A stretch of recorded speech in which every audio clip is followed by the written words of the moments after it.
Hey everyone, long time no see. I was working on a board game that I've been working on probably for on and off for the past I don't know, 7 years, and it's turning into more of a board game than a deck builder, and it got me thinking I want to also maybe design a pure deck builder.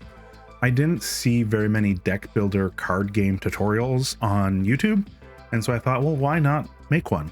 For those of you that don't know the mechanics of a deck builder, the premise is that you start with a certain amount of cards and you purchase additional cards to customize your deck to be able to achieve your goals.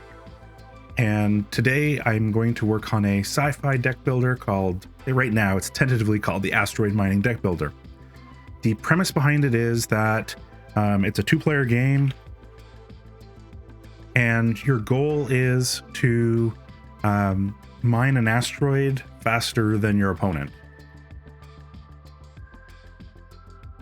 So typically in a deck building game, you would have a starting hand that is a couple of like money cards or coin cards, and then maybe 1 or 2 like basic attack cards, and then you'd use your money cards to purchase additional cards and build up your deck. The really cool thing about deck building games is that as you customize your deck, it kind of allows for that deeper strategy, and it's a little different than normal like trading card games. So one of the things that when I'm building out a game that I try to think about is what is the unique aspect of the game. So typically you want your unique aspect to be something that makes it different than the other products that are out in the market currently, something that adds a little bit of dynamism to the game. And so for this one I thought, well, what if you started with, instead of like 10 cards or 7 cards or 15 cards, what if you started with 40 cards in your deck? So each player starts with 40 cards, and they're all starter cards, right? Not very useful on their own, but they get things going. And you're thinking, well, wait, it'll take forever to cycle through that to do something useful. Well, what if the unique part of this is that you actually get rid of your cards early? So instead of using like traditional coins or currency, what if the entire game is about trading up to what you need? So if you have a starting deck of 40 cards for each player, and the only way that they can get more cards is by trading in what they have, then that starts to make things kind of interesting, right? So let's say, let's make it a draw 7 game. That gives a little bit more options in your initial hand. And so you'll draw 7, and each of those cards will have basically a really kind of low value. But instead of like worrying about like 1 value cards and 2 value cards, maybe we could do like simple like rarity or power, or come up with some other kind of mechanic to determine the card value. And so what we're going to do when we draw our 7 cards is we're going to look at the flop that exists, like the store, and we'll make that, I don't know, probably like 6 cards is fairly reasonable in my opinion, or let's do 7 as well. So store flop is 7 cards as well, and we're going to trade cards. So let's just say we have like basics. Let's see. I don't know. We'll just do intermediate and advanced for now. So let's say we have 3 levels of cards. Then we also want to create kind of types of cards. So I think one of the other unique aspects of this would be, what if you also had to build a ship, right? So you're not only mining an asteroid, but you're building a ship to bring back the materials. And then on top of that, the goal is, or like the winning the game is, you know, whoever can build a ship and bring back the most amount of material from the asteroid before the store runs out of cards. So that's our win condition. So with this, I think we have kind of a basic understanding of what this is going to look like, but how will this actually play? typically you'll want to develop your cards and do like some paper prototyping and figure out what actually works. So one of the things I like to do is create a spreadsheet and break up the different types of cards. And I also actually, before we do that, I want to figure out the mechanic for the rarity of cards. So we have basic, intermediate, and advanced. I don't really like that as a rarity. So one of the things that I'll sometimes do is use ChatGPT to kind of help me ideate a little bit. So let's go ahead and do that right now. So I basically just asked it the question, help me figure out what I should use for different rarity of cards in a deck building game about mining an asteroid. So it's going through and kind of giving like that traditional common, uncommon, rare, epic, legendary. I'm going to refine that because I don't really like it. So I asked, can we come up with a rarity level names that fit the style of the game? I want something that's maybe related to the quality of the materials being used. So here we go. This is kind of neat. Industrial, refined, precision, exotic. So I think that actually works really well. So that's what we're going to go with. So we'll have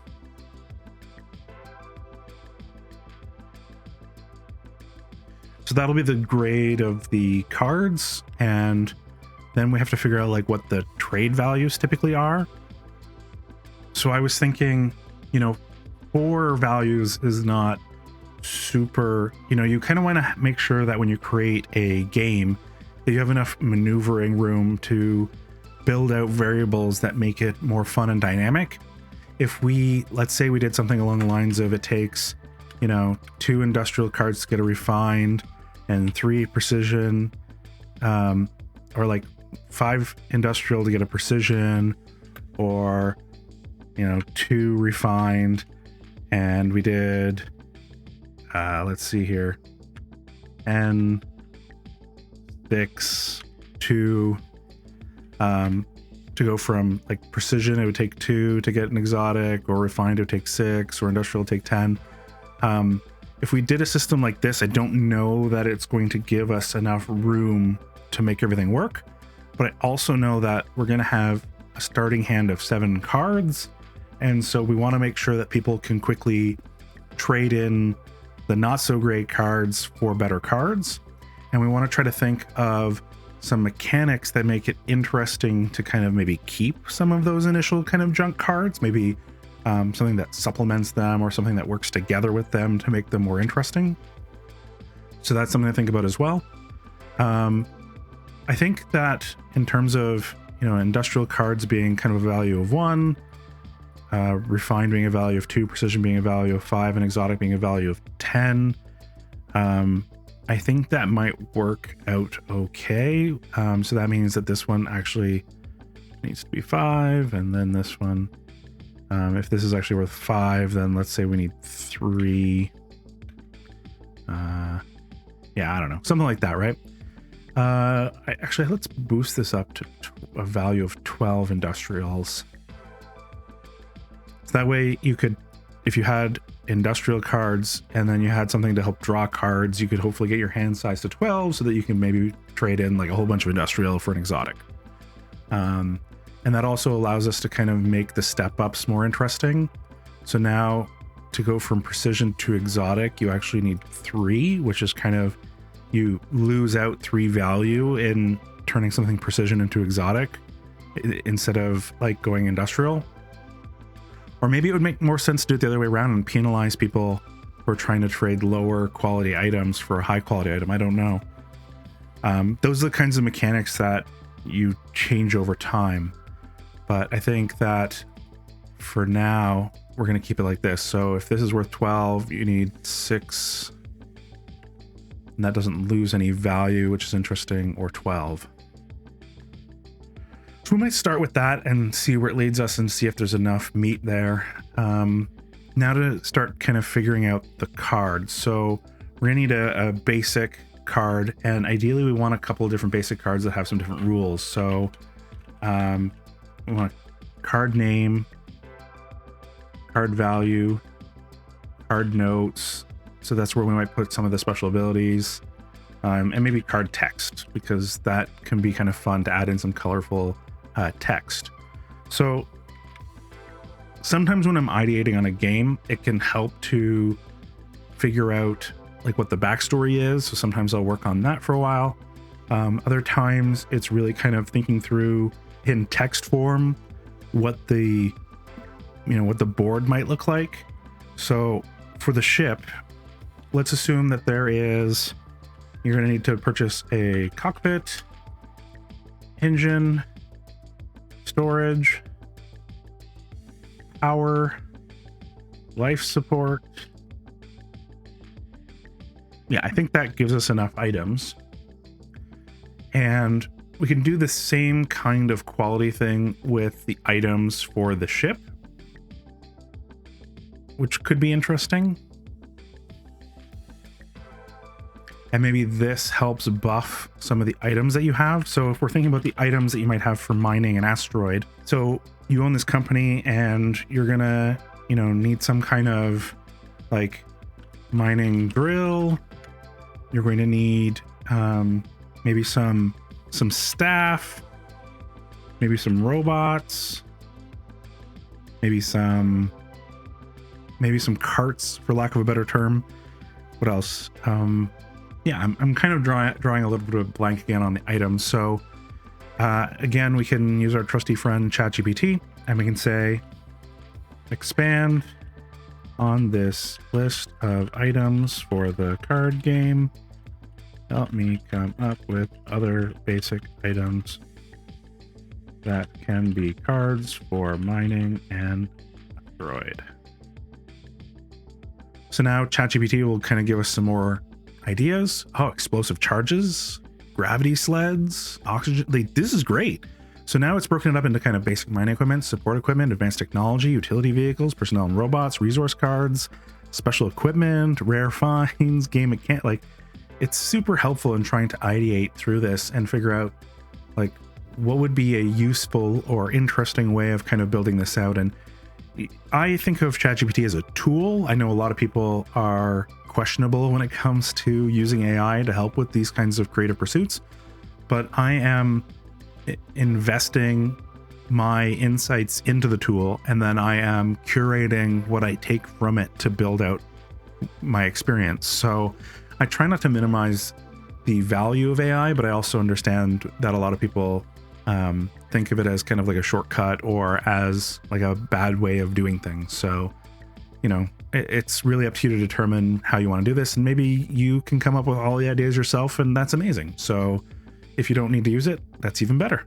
I like this idea of having different types of equipment. I think that's kind of interesting.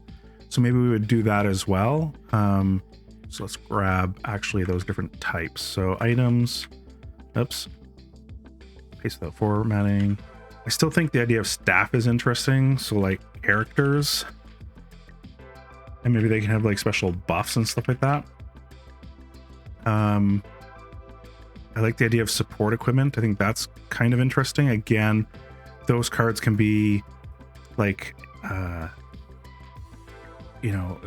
interesting kind of cards to create special effects.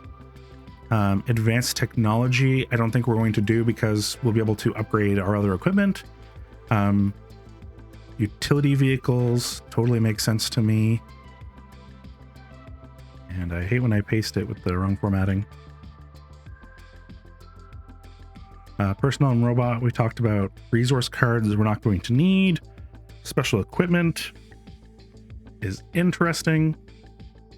Rare finds is interesting. The hard part about these kinds of things too is as you build the game, you have to kind of keep in the back of your mind how you're going to balance things. Balancing a deck builder game isn't necessarily as hard as a collectible card game because you're not necessarily constantly adding new cards. But if you've, there are some deck builder games that have released a whole bunch of additional cards, and I know that can make the game more hard to balance or, more difficult to actually play. And I want to keep this as straightforward as possible. So, I don't think we're going to do any kind of special equipment. And I don't think we're going to do rare finds either. So I think we're just gonna have ship pieces, we're gonna have items, which are basic mining equipment, characters, support equipment, and utility vehicles. Actually, even support equipment, it's an interesting idea, but it might take away from like the focus. So let's get rid of that too. So we have mining equipment, which we're not going to call it basic. So we'll have mining equipment, characters, and utility vehicles. And we'll have ship components. And each of these will have different values and rarity. And you'll always be able to get rid of them from your deck to try to purchase something better. So every card is basically money and every card is not basically money. I mean, it really depends on how you look at it. So now we have this stuff fleshed out a bit more. Excavator, rover. This is where I would put the gravity sled. Right, maybe gravity sled, requires a person. Minecarts maybe requires a person, but excavator, rover doesn't. So that could be interesting too, right? Is requiring combinations to make something happen. How are we going to actually mine things? I guess that is really the next question. So I think that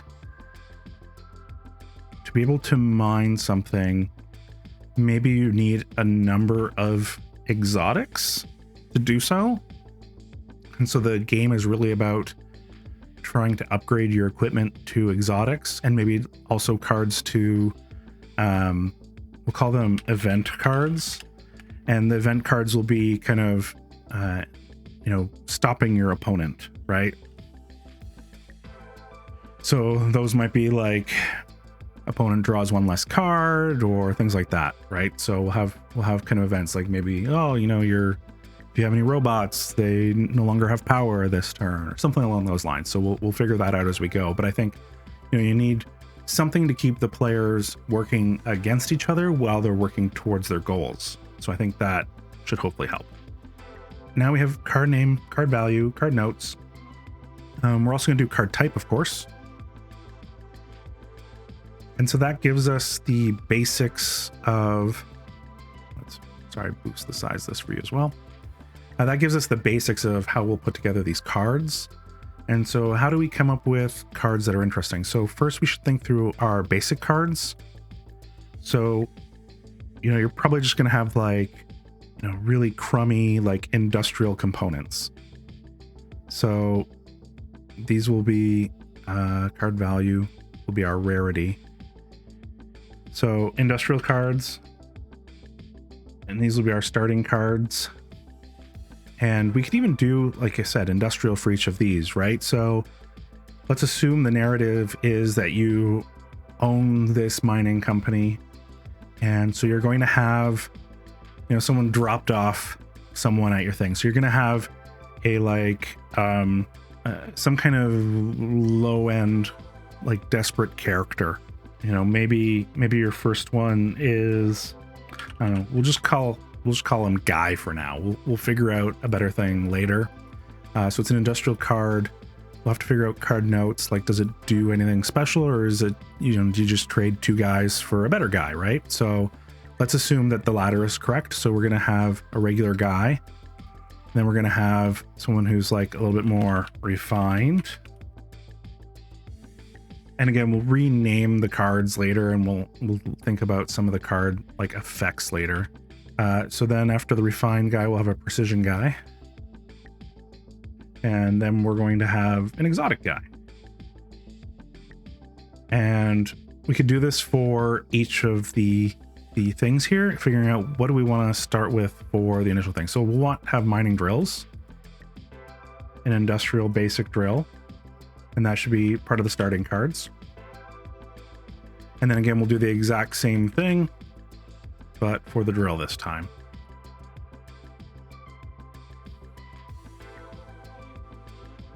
And then maybe we can also do minecarts.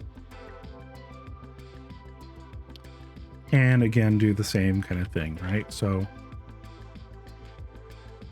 it'd be helpful if I actually remembered to put in the second word sometimes. So now we already have a fair number of cards already available to us. we're already at 12 different cards. And we haven't even figured out like these additional cards yet. So that's interesting. One of the question marks that I have right now is, how do we, like, what is the item that we're bringing back? What is the important thing that we need? And, you know, so if you're collecting gems, what do those gems, like, what are they? Like, why do they matter? And is there only one type of gem? And I think for that, you know, again, this is where that narrative comes into play of like, how can I come up with something super interesting that makes the game more fun and brings a bit of a narrative to it? And what if those gems were like the ability to travel faster than light, right? So let's call them void opals. And so this is going to be a gem that is super rare, super hard to get. It's mostly black, but with like, you know, shiny, fun colors in it that look like stars. And it can help ships go faster than light. So let's go ahead and add in a description. And so now we have what we're aiming for. And so we've decided that void opals are going to be exotic. But they're because they're the like victory points, we're not going to just put them as exotic. Void opals are going to be their own thing. So void opal will not have a card value, but it will have like a requirement in the card text. So now to get a void opal, it requires a trade of 3 exotics to acquire. And then you can only, let's say, transport back what you can bring home, right? So if you have a storage of, let's say, 1, you can only bring 1 void opal back. And maybe we can do like multiple different storage sizes. And maybe we can make the storage size change some of the other requirements of the ship. So if you want a storage of 2, then maybe you need a power of 2, or actually if you need a storage, how would we do this? Like, will we make industrial storage be worth 1, and a refined storage worth 2, and a precision storage worth 5, and an exotic storage worth 12? I think that keeps things fairly simple, because otherwise if we separate out the ship from our rarity, we add additional confusion and additional management that we don't necessarily want. So let's go ahead and do that. And then that way the number of void opals you have will be based on, you know, the requirements of these cards. And let's say to actually like send something home, you need to use that card. So we're going to add in a card called Round Trip, and it's going to be one of your starting cards. And we're going to say that allows you to safely deliver opals back to Earth. So that way we've created a mechanic now where it doesn't count as a victory point until you're able to do your round trip. And we could add in multiple round trip cards worth purchasing. Like a round trip card could have, let's say, a precision value. And so now if you wanted to add to your deck additional round trip cards, because you know that you're going to maybe use a smaller ship more often to try to rack up those victory points, you can buy those additional round trips. But let's say you're working on building a like really powerful exotic ship, then maybe you don't need those additional round trips unless you're concerned, oh geez, the other player is getting near the end, I better buy some of those that hopefully I can, you know, actually save my victory points. So now we've come up with that as well. So the first thing that I'm going to do is the exact same thing that I did with the other stuff. We're going to have, we're going to have the cockpit, and we'll have an industrial one. Good, better, best. And then we're going to do the same thing for each of them. And so I'll be right back.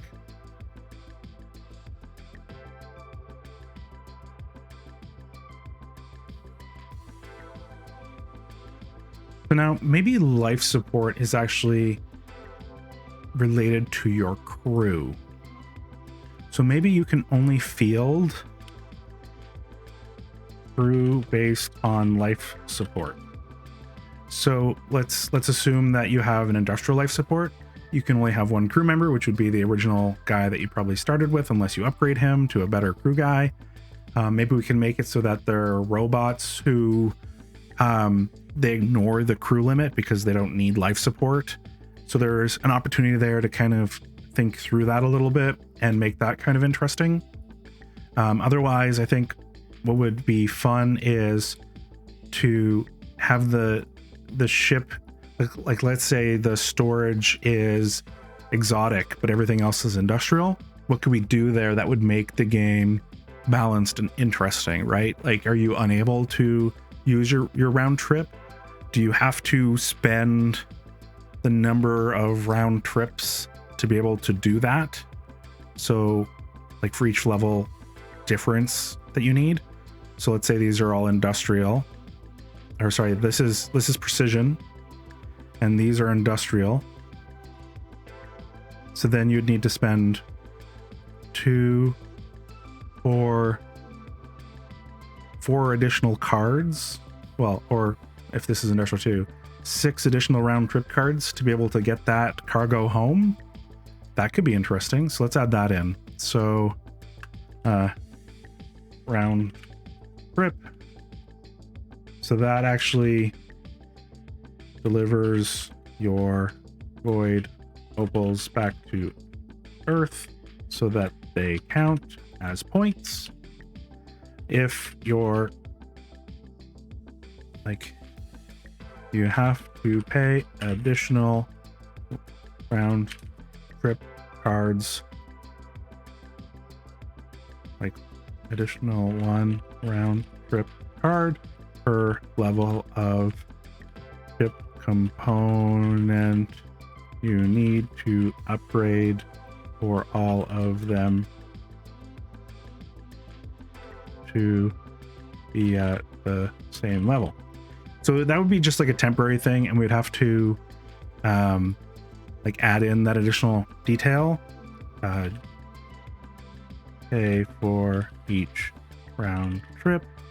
Doesn't actually upgrade components. So now we have a really interesting game mechanic where you only need 1 round trip card if all of your stuff is the same. But if you need to match all of your things to something that's a higher level and do a round trip, then you have to pay additional round trip cards. So that'll slow down the delivery of these void opals, which means that we don't have to necessarily stress too much about people collecting the void opals, because they're going to have to like just keep them aside until they can put them in their ship and return them home. So there we go. I think that brings us to a really good game loop from start to finish. Of course, again, we have to test all of this out in paper prototyping. What I like to use is a tool called Card Creator. It's basically abandoned at this point. If you want the new version, they have Tabletop Creator, but it is a very expensive piece of software. I know there are people that use online tools to create cards or other tools to create cards. If you have any suggestions on card tools that you use, I'd be super interested to know. Let me know. And I think that'll be it for this video. Look for the next video where we'll go deeper into the card creation process and creating art for the card and printing the cards and stuff like that.